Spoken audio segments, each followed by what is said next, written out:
Hello friends, ಇವತ್ತು ನಮ್ಮ kitchen ಚಾನಲಲ್ಲಿ ಚಿಕನ್ ಸುಕ್ಕ ಯಾವ ರೀತಿ ಮಾಡ್ಬೋದು ಅಂತ ನೋಡೋಣ ಫ್ರೆಂಡ್ಸ್ ನಾನಿಲ್ಲಿ 1 kg ಚಿಕನ್ಗೆ ಒಂದು ಸ್ವಲ್ಪ ಎಣ್ಣೆಯನ್ನು ಹಾಕಿ ಒಂದು 20 ಬ್ಯಾಡಗಿ ಮೆಣಸಿನ್ಕಾಯನ್ನು ತಗೊಂಡಿದ್ದೇನೆ ಫ್ರೆಂಡ್ಸ್. ಈ ಬ್ಯಾಡಗಿ ಮೆಣಸಿನ್ಕಾಯನ್ನು ಮೊದಲು ನಾವು ಸ್ವಲ್ಪ ಎಣ್ಣೆಯಲ್ಲಿ ಚೆನ್ನಾಗಿ ಫ್ರೈ ಮಾಡ್ಕೋಬೇಕು. ಸಾಮಾನ್ಯವಾಗಿ ನಾನು ಬೇರೆ ಥರದಲ್ಲೂ ಚಿಕನ್ ಸುಕ್ಕ ಯಾವ ರೀತಿ ಮಾಡ್ಬೋದು ಅಂತ ನಮ್ಮ ಕಿಚನ್ ಚಾನಲಲ್ಲಿ ತೋರಿಸಿದ್ದೇನೆ ಫ್ರೆಂಡ್ಸ್. ಆದರೆ ಇದನ್ನು ಇನ್ನೊಂದು ರೀತಿಯಲ್ಲಿ ಯಾವ ರೀತಿ ಮಾಡ್ಬೋದು ಅಂತ ನಿಮಗೆ ತೋರಿಸಿದ್ದೇನೆ. ಈಗ ಬ್ಯಾಡಗಿ ಮೆಣಸಿನ್ಕಾಯನ್ನು ಎಣ್ಣೆಯಲ್ಲಿ ಚೆನ್ನಾಗಿ ಫ್ರೈ ಮಾಡಿದ ಮೇಲೆ ಇದಕ್ಕೆ ಒಂದು 3 ಚಮಚದಷ್ಟು ಅವಿಜವನ್ನು ಸೇರಿಸ್ಕೊಳ್ಳೋಣ. ಈಗ ಇದಕ್ಕೆ 1 ಚಮಚದಷ್ಟು ಕಾಳುಮೆಣಸನ್ನು ಕೂಡ ಸೇರಿಸ್ಕೊಂಡಿದ್ದೇನೆ. ಇಲ್ಲಿ 1 ಚಮಚದಷ್ಟು ಜೀರಿಗೆ, ಒಂದು 1/4 ಟೇಬಲ್ ಸ್ಪೂನಷ್ಟು ಮೆಂತ್ಯೆಯನ್ನು ಕೂಡ ಇಲ್ಲಿ ಹಾಕ್ಕೊಂಡಿದ್ದೇನೆ. ಮತ್ತೊಂದು ಸ್ವಲ್ಪ ಕರಿಬೇವು ಮತ್ತು 1 ಗೆಡ್ಡೆ ಬೆಳ್ಳುಳ್ಳಿ.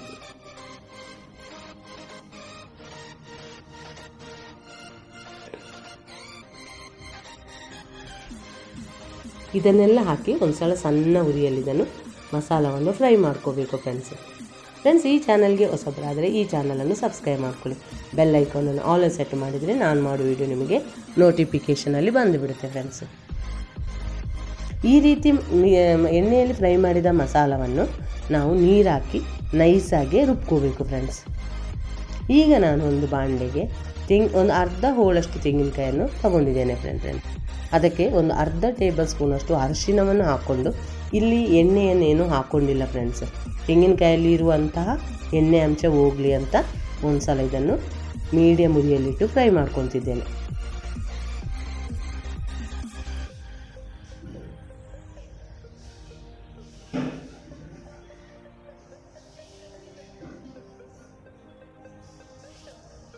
ಈ ರೀತಿ ಒಂದು 2 ನಿಮಿಷ ಮಾಡಿಕೊಂಡ್ರೆ ಸಾಕು ಫ್ರೆಂಡ್ಸ್.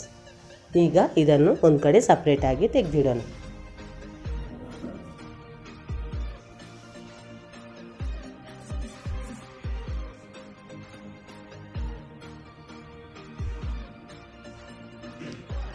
ಈಗ ಒಂದು ಪಾತ್ರೆಗೆ ಒಂದು 3 ಚಮಚದಷ್ಟು ಎಣ್ಣೆಯನ್ನು ಹಾಕ್ಕೊಂಡಿದ್ದೇನೆ.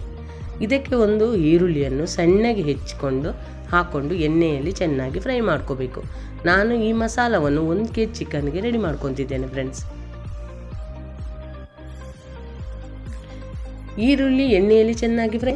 ಈಗ ಇದಕ್ಕೆ ಒಂದು ಅರ್ಧ ಚಮಚದಷ್ಟು ಬೆಳ್ಳುಳ್ಳಿ ಶುಂಠಿ ಪೇಸ್ಟನ್ನು ಕೂಡ ಇಲ್ಲಿ ಹಾಕೊಳ್ಳೋಣ.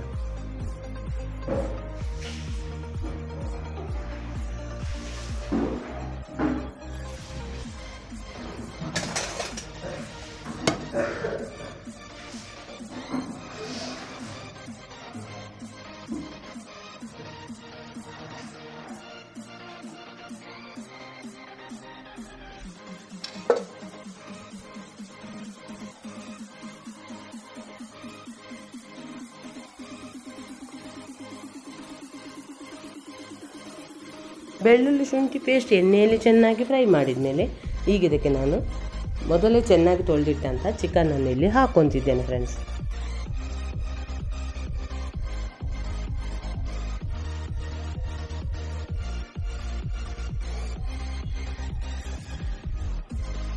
ಈಗ ಇದಕ್ಕೆ ಒಂದು ಸ್ವಲ್ಪ ಕರಿಬೇವು, ಒಂದು ಟೊಮೆಟೊ ಹಣ್ಣನ್ನು ಕೂಡ ಇಲ್ಲಿ ಹಾಕ್ಕೊಳ್ಳೋಣ. ಈ ಚಿಕನನ್ನು ಒಂದು ಸಲ ಎಣ್ಣೆಯಲ್ಲಿ ಚೆನ್ನಾಗಿ ಮಿಕ್ಸ್ ಮಾಡ್ಕೋಬೇಕು.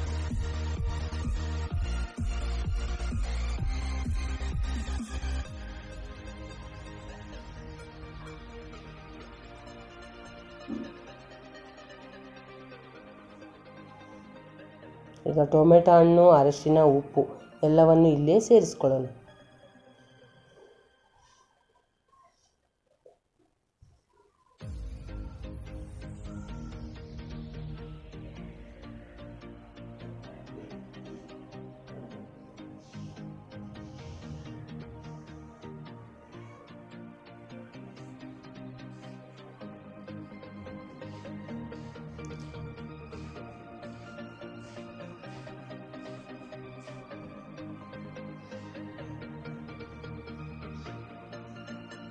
ಈಗ ಉಪ್ಪು ಮತ್ತು ಅರಿಶಿಣವನ್ನು ಸೇರಿಸ್ಕೊಂಡ್ಮೇಲೆ ಒಂದು ಸಲ ಚೆನ್ನಾಗಿ ಮಿಕ್ಸ್ ಮಾಡ್ಕೋಬೇಕು. ನೀವು ಟೊಮೆಟೊ ಹಣ್ಣಿನ ಬದಲು ಹುಣಸೆ ಹಣ್ಣನ್ನು ಕೂಡ ತಗೋಬೋದು ಫ್ರೆಂಡ್ಸ್. ನಾನು ಮಾತ್ರ ಇಲ್ಲಿ ಟೊಮೆಟೊ ಹಣ್ಣನ್ನೇ ತಗೊಂಡಿದ್ದೇನೆ. ಈಗ ಇದಕ್ಕೆ ನಾನು ಬರೀ ಬ್ಯಾಡಗಿ ಮೆಣಸಿನ್ಕಾಯಿ ಪೇಸ್ಟನ್ನಷ್ಟೇ ಹಾಕ್ಕೊಂಡಿದ್ದೇನೆ ಫ್ರೆಂಡ್ಸ್. ಇದರಲ್ಲಿ ತೆಂಗಿನಕಾಯಿಯನ್ನು ನಾನು ಮಿಕ್ಸ್ ಮಾಡ್ಕೊಂಡಿಲ್ಲ. ಈಗ ಇದನ್ನು ಚೆನ್ನಾಗಿ ಮಿಕ್ಸ್ ಮಾಡ್ಕೊಳ್ಳೋಣ ಫ್ರೆಂಡ್ಸ್. ಇದಕ್ಕೇನು ಭಾಳ ನೀರೇನು ಹಾಕೊಳ್ಳೋದು ಬೇಡ, ಆದರೆ ಮಿಕ್ಸಿ ಜಾರಲ್ಲಿರೋ ಮಸಾಲಕ್ಕೆ 1.5 ಗ್ಲಾಸ್ ಅಷ್ಟು ನೀರನ್ನು ಹಾಕಿ ಒಂದು ಸಲ ಮಿಕ್ಸಿ ಜಾರನ್ನು ಅದರಲ್ಲಿ ತೊಳೆದು ಹಾಕ್ಕೊಳ್ಳೋಣ ಫ್ರೆಂಡ್ಸ್.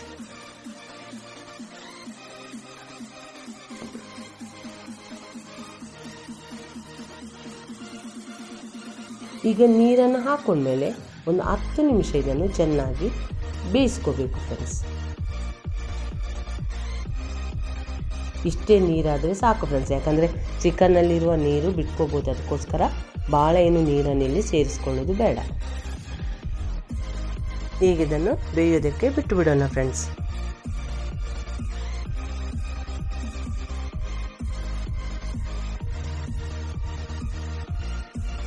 ಈಗ ಇದೊಂದು 15 ನಿಮಿಷ ಆದಮೇಲೆ ನಾನು ನಿಮಗೆ ತೆಗೆದು ತೋರಿಸಿದ್ದೇನೆ ಫ್ರೆಂಡ್ಸ್.